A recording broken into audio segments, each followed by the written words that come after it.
Hi y'all. Gonna give you a little bit of a story time on the whole scenario with my sneaky link from the video that I just posted where my daughter tracked me. So I had been chatting back and forth on Facebook with this guy who was going through divorce. I was going through a divorce, and he told me one night, I'm up at the bar, you should come up here, which is like literally across the street from my apartment. So I went there. First date that I had been on, I think, since I had been split. And I mean, he was okay in his Facebook pictures, but in person, he was absolutely adorable. And he was on me like white on rice from the word go.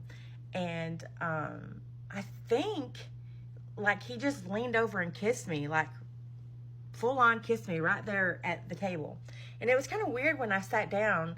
He made the remark, there was like a business card or something for the band that was up on the table, and he's like, this is for you to I can't even talk, this is for you to cut your Coke with. And I was like, huh? Coke to me is Coke. I'm from Alabama, you know. And it took me a minute, and I was like, he's like, oh, never mind. And I just blew it off. I mean, it didn't even, I was just like, whatever. I just thought he was making a silly joke, you know. So anyway, I was like, dude, I gotta pee. And he was like, so do I. So we went and got in a line.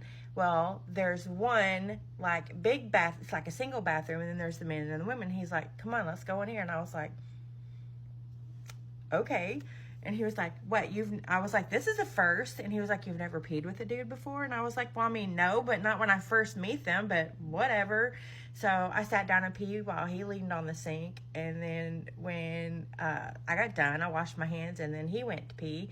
And then he just like backed me up against the door and was kissing me in the bathroom, knocked my freaking nose ring out, which I didn't notice until I walk out. And then we walk out, we're doing like the walk of shame. I feel like, because everybody was like looking at us, they're like, damn. And it was a girl I knew from like the town where my husband lives. And I was like, oh shit.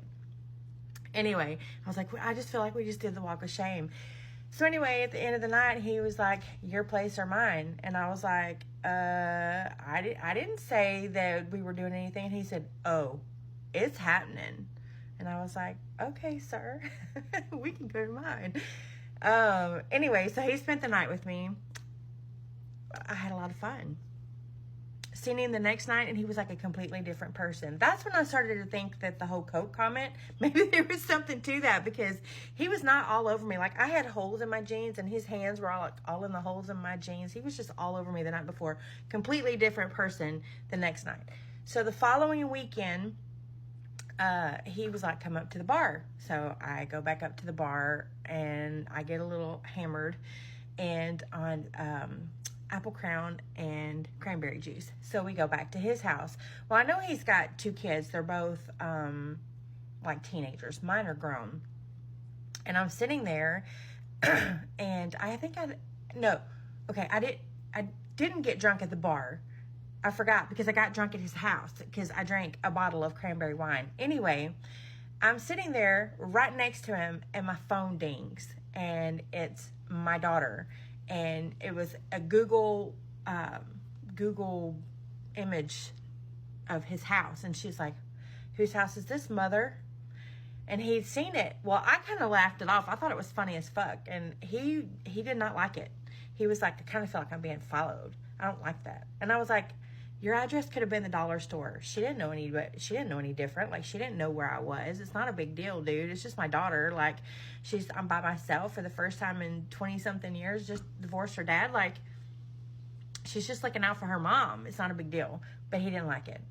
Anyway, so then his 17-year-old daughter ends up walking in, and I'm kind of like laid over on him with my leg. I'm laying towards him, but I've got my leg thrown over his leg.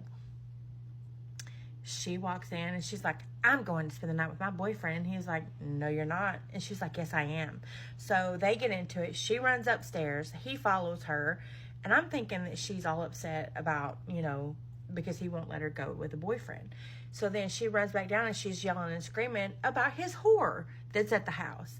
And she's like, you think you're special? You're one of 7. He's got 7 whores. And she was like, get out of my house. And she's like yelling and screaming and cussing and calling me names. And I'm just like, thank God I had a bottle of wine, because I was like super chill and just like, okay. And I was like, I'll leave. And he's like, you're not going anywhere. You didn't do anything wrong. She's disrespectful. So he told me, he said, well, I guess you got questions over the women I text or whatever. And I'm like, hey, I mean, we don't have anything, but I mean, and he told me that there's one girl he was really crazy about, that if she would give him the time of day, he would drop everything for her. And I was just like, wah, wah, wah. Not that I was looking for anything really, because like I said, I just met him the week before.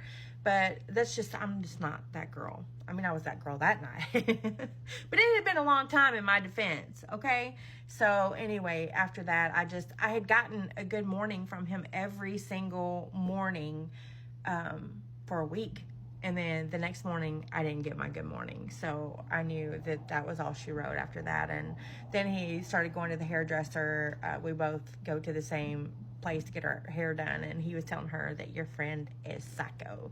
And she was like, I mean, I've heard the whole story, and I don't think so. But you can just spend everything however you want to. And he ended up getting back with his wife, who ended up leaving him again. And it's all this whole mess. But anyway, that's how it happened. But he ended up sending me a message like, look, I don't mind getting to know you, but I just really don't like that. I feel like I'm being followed. And I was like, dude, like, if you're going to be with me anyway, or see me, or whatever the case, you're going to have to understand my story and why my kids are protective over me the way that they are.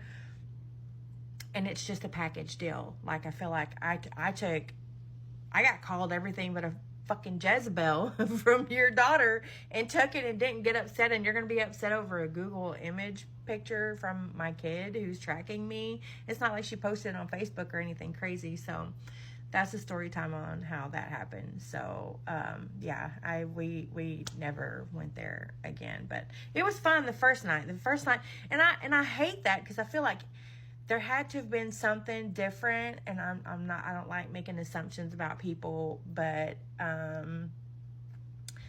night one, he was amazing. I had so much fun, and he was the best kisser. I'd take them lips today. I don't want the rest of it.